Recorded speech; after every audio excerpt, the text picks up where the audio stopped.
Hello, welcome everyone. Welcome to the Versopolis training program. Today we will be talking about interdisciplinarity in art. My name is Efe Duyan. I am a poet and architect, and I will be moderating today's discussion. And we are together with two brilliant artists, Alexander Poe, who is a Chinese-British composer based in London, who also works with theater and opera, and Gaia Ginevra Giorgi, who is an Italian poet, sound artist, dramaturg, and performer. And welcome, guys. Great to have you here with us today. So I would like to start our discussion about interdisciplinarity by asking you how a young artist can benefit from being active in various fields. For example, can a poet benefit from music and dramaturgy, and also can a musician benefit from poetry and opera? Yeah, thank you for the question. I think there are lots of different ways to answer this question. I think for me, one of the most obvious kind of interesting points about working in an interdisciplinary way is just on one level, it's about self-learning, I guess. It's about learning how to communicate in different ways, to work out how we can tell stories in different ways. I mean, I work predominantly in sound, and so my experiences working with words have been hugely refreshing and really novel. And there are so many different relationships, I guess, that music and words can have. You know, on the one hand, there's something about the visual imagination that words conjure. There's something about internal narratives and characters and that kind of thing. But there's also the sound of words. There's sound of words, sorry. So like the kind of phonetics of them. What does a consonant like a K sound like? What do open vowel sounds sound like? And how can that kind of play into that relationship between music and words? So there's so much I think that I learn from interdisciplinary projects. I mean, words is just one thing, of course. You know, movement is another, architecture, so many different things that you can learn. And so I think it's also about keeping things fresh. You know, as artists, I personally try and do different projects all the time. So it helps keeps me on my toes. Mhm. Thank you, Gaia. What do you think? Like a young artist, I think that operating in interdisciplinary way today in the field of contemporary arts is the way to embrace the complexities of the contemporary, to collaborate. For example, I had experience in collective works, to interview the knowledge, to have a complex case, to be able to let that the imagination can proliferate on different multiple levels. For me, it's interesting like approach, and it's very important um, to learn from different discipline and to find your way Mhm. to say what you want. Yeah, I think that's very interesting. So, for example, Alex, coming back to you, and the same question, of course, for both of you. Um, without let's say having engaged with words in, let's say, theater and opera in some of your works, would your music be the same? Yeah, it's such an interesting question. I think it's such a dynamic relationship between music and words for me, which I think I can see thinking about my previous kind of collaborations with writers. There were very clear things in the work of my collaborators which have directly inspired my music, and not only that, but have like pushed me to find new ways of creating sound in relationship to words. I think, you know, phonetics is one example of that. You know, thinking about the actual sounds words and finding the kind of the roughness and the coarseness, I guess, in different words is one example that I think of immediately. A recent project which I just finished with the Montpellier National Opera in France was a collaboration I did with a slam poet from Haiti called Argens Jean-Marie. And we were creating an installation opera together with a brilliant Hungarian director, Francisca Eri. And there are sections in this installation opera where Argens's words are not only the kind of the content and the narrative of the piece, but his delivery is the content and the narrative of the piece. He's a performer as much as a writer. And so my challenge then was finding ways to write for 10 different musical instruments plus children's choir plus 2 vocal soloists to accompany Argens's recitation in certain moments. And his words are incredibly vivid, but his delivery as well is very very violent in some ways. It was a piece about our relationship with the earth and the kind of the damages that we continue to do there. And so I was finding that inspired by his actual performance. And Gaia, what about your work for stage and your performances? Do they also affect your poetry? So for me, it's impossible to separate the practice.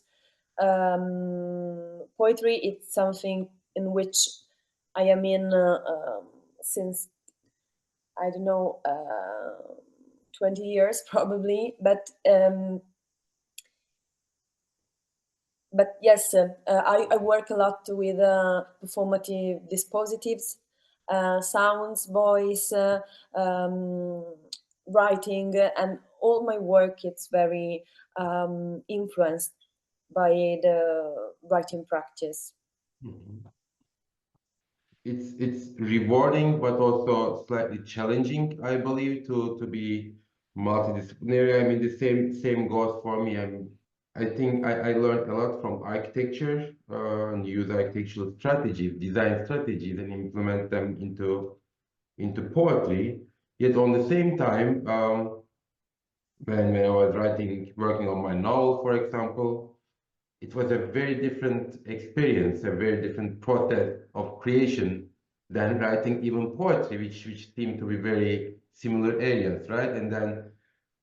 And one more question about more general and let's say the career aspect of being a multidisciplinary artist. So do you think, in terms of your career, we talked about your personal development, but in terms of career, did you really benefit from working in very many fields? I think it's a little bit difficult to define what a better or worse career is. I think certainly in terms of working in music theatre and working in opera, I think 10 years ago, I never would have thought that that would be the main thing that I would be working on now. And so in that sense, it's been a huge surprise. I think if I were to think about the comparison between working in interdisciplinary projects or only working in solely music projects, I guess I like to think I'm having more fun now, so that feels important in itself. Gaia, what do you think? For my approach and for my methodologies, I think that this is a way to be more aware in a certain sense, because I'm all the time I'm available to learn something and to move from myself to another place. Thank you. Now I would like to move slightly towards a bit more history and theory. Can you can you think of some impressive examples from history of art from your field, either like proper historical examples or more like can also be some contemporary examples that really made an impact on you as an artist, as a musician, as a poet? If I have to choose an example from the history, of course, I have to speak from Black Mountain College experience, in which John Cage and different artists from Bauhaus start to experiment with a crossing. So, of course, in a historically sense, I think this can be very clear example of this kind of approach. But yeah, now it's very different. Obviously, Yeah. the practices and the way, the space, yeah. No, it's I'm excited. Of course, like there are so many possible answers to this question, right? But one of the reasons I'm asking is that we are here very a group with so many working in so many fields, right?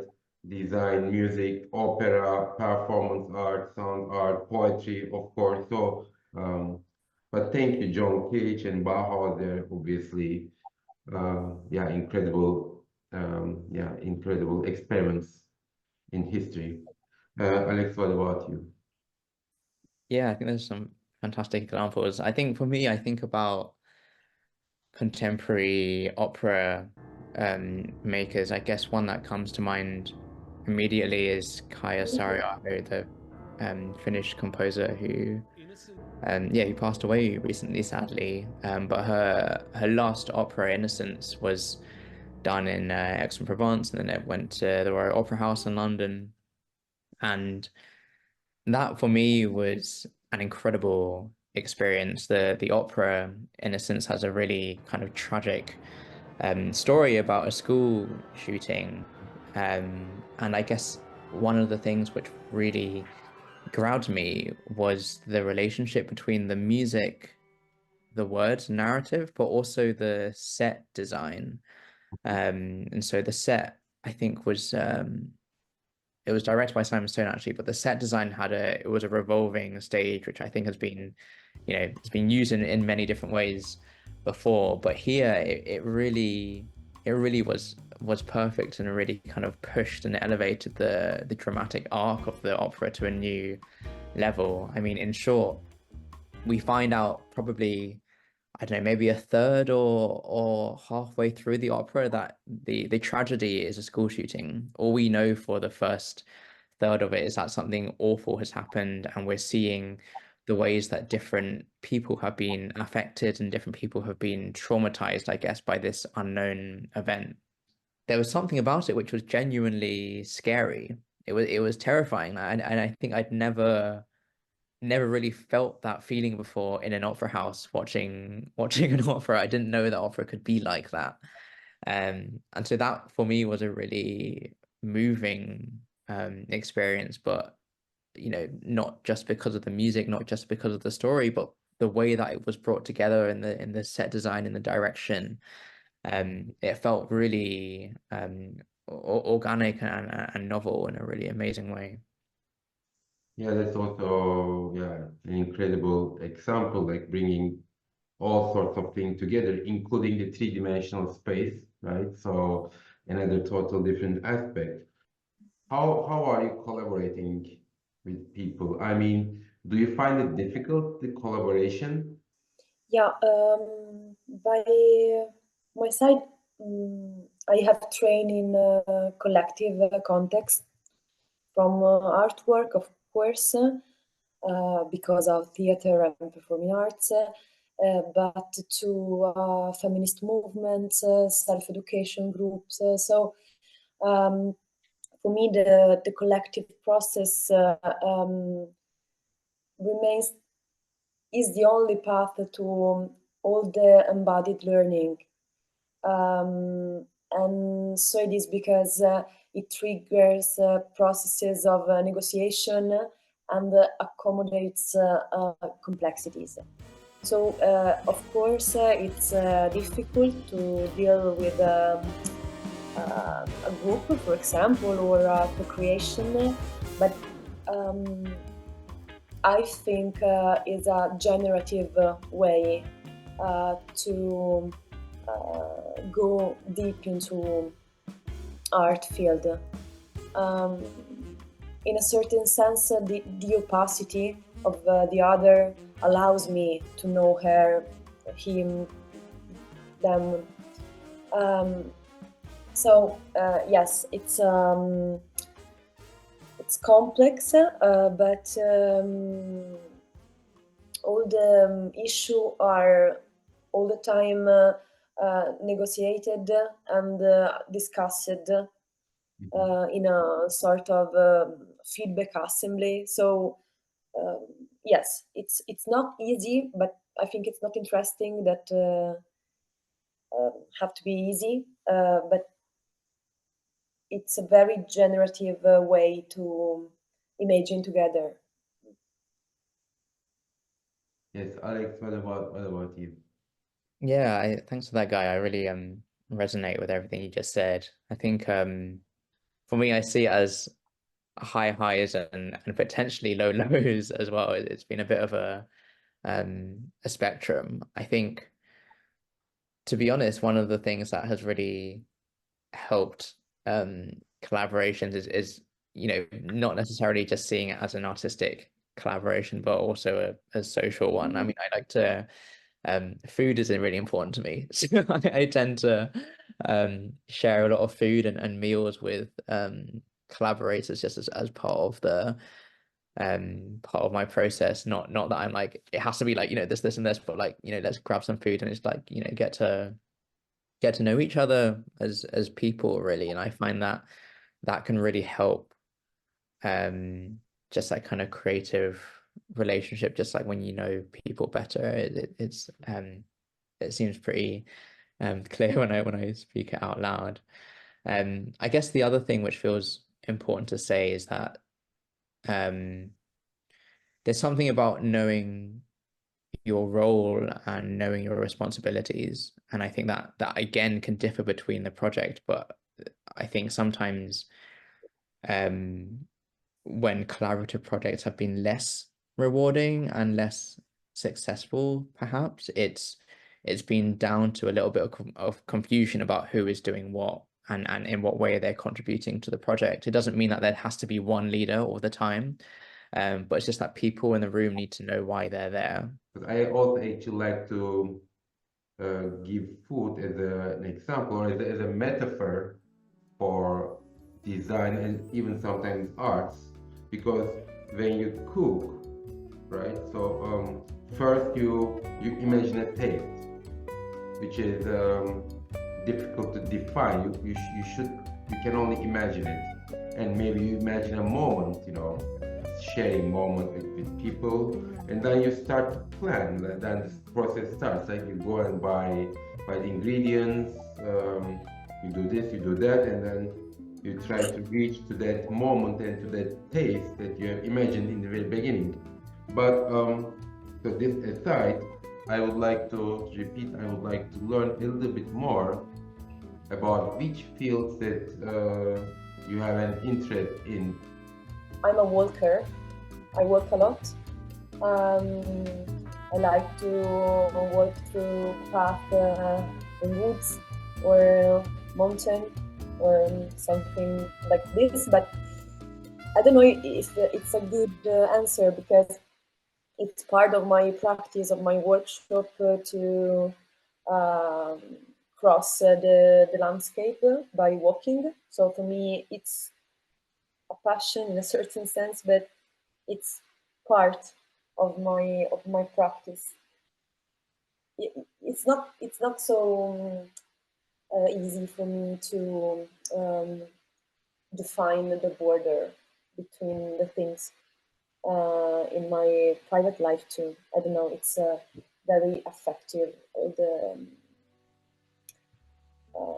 the things that I like and I want in a certain sense. So, yeah. Yeah, I hear you, Gaia. I think it's being open to inspiration and influence from like whatever form that might take.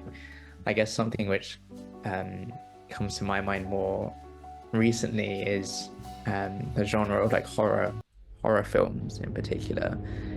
I think I was someone who really struggled to watch horror when I was growing up because I get scared really easily. And so I would kind of refuse to watch it, or just like put the volume down so low that I might as well not watch it. But recently I've been watching more and kind of particularly films like Get Out and like Last Night in Soho or like The Menu. They're not necessarily, horror films, but I guess they're tied together by this idea that I really like how the filmmakers use horror as a lens to focus in on the tragedies of our society. Like it's horror and it's terrifying because it is exactly that. Like, how can we allow these things to continue to happen? So seeing that genre as part of a social spectrum has been really interesting for me, and I think it's connected also to the earlier example of that opera Innocence by Kaya Sariaho, and thinking about that feeling of horror that I felt in the opera house itself. Yeah, it's super interesting. So I will keep those in mind. Could you give us could you tell us about more about one of your, say, recent works that you think, oh, this is like something that I really had an interdisciplinary attitude?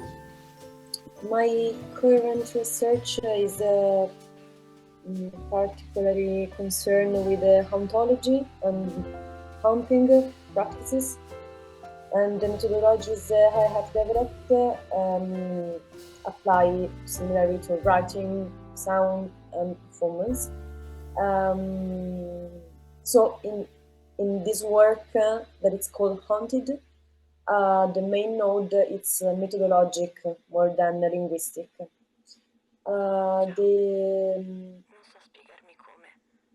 The issues around which I interrogate are memory as a phantasmal substance as a potential tool for prefiguration, and the archive. The archive like spectral device par excellence. The work start from in the 19s, the flooding of Tanaro River drowned a radio archive and corrupted the magnetic traces of a voice. And that voice disappeared from the ruined and deteriorated tapes. And yeah, this failure, in a certain sense, opened the road of haunting as a way to access that archive, not to reinstitute, repair, and reintegrate it, but yes, to create the conditions for its reappearance. Is a sound dramaturgy which pours into the circuits of the analog polyphony of field recording. That's part of my practice. Letter recording, dream recordings, otherworldly voices, soundscape extracted from home movies, distorted radio frequencies, interference, and other live sounds. For example, I work with water and with hydrophone. I don't know, for me, it's the latest example about interdisciplinary works that take all my practice into a concept. That sounds amazing, Gaia. I love the way that you're talking about it. I love the concept of wanted, and I kind of reference to like past and future as well. It's sounds like a beautiful project. Yeah, I guess thinking about projects. So I'm currently working on a music theatre piece called Bound Unbound, and that's it's a collaboration which brings together two composers, so myself and a friend of mine called Sanka Ting, a writer, a dancer, a singer, and musicians from the London Symphony Orchestra. And it's a piece which kind of also incorporates video design. So we're thinking about lots of different ways to tell stories, theatrically, visually, sonically. So we have movement, music, video design, staging, all of those things. And I think one of the things which has felt really rewarding and interesting in this process is that I guess me and the other composer, Sanka Ting, we're both involved across every aspect of this process. So we're both kind of collaborating with each other to co-compose, which is quite unusual, I guess, in Western classical music. But we're also kind of responsible for editing the script with our writer. We're responsible for kind of working with the video designers, working with the dancer as well. And so it's been really amazing and like eye-opening to understand how disciplines can relate to each other. And I'm kind of learning all the time, but also I think sometimes we have these labels of like music and movement and video and poetry and stuff like that, and you know, I think there's a degree to which that they're helpful in terms of knowing where our kind of expertise and roles are, but also like it's very okay to cross over those boundaries and like think about how we can create more organically, I guess. And that's kind of the core of this project, like to bind things together. What does that really mean, and how can that be reflected in the piece, but also the process. Like looking at both of you, your wonderful work, and also like your success, I believe that there's a role of your open-mindedness, your flexibility, and your borderless way of thinking. So I think this itself is very, very inspiring. I don't know if it is better to work interdisciplinary or not, but I think, just having this borders out of our mind might really help and open new doors for creativity. So thank you very much. Thank you. Thank you for being with us today. I hope our discussion will inspire you to go out and explore the world without boundaries, without limits, and our words will stay with you during your creative process.